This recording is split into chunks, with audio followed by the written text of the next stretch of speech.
আসসালামু আলাইকুম গাইস, এই আজকে একটা ফুলের কাজ করলাম, কেমন হয়েছে অবশ্যই আপনারা জানাবেন। আর ভিডিওটা যদি ভালো লাগে আমার চ্যানেলটি সাবস্ক্রাইব করবেন, আর লাইক করবেন, কমেন্ট করবেন, শেয়ার করবেন।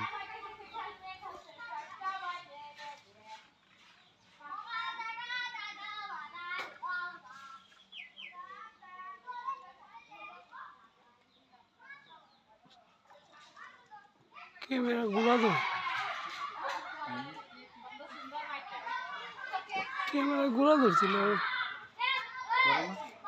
ধরে গুলা ধরে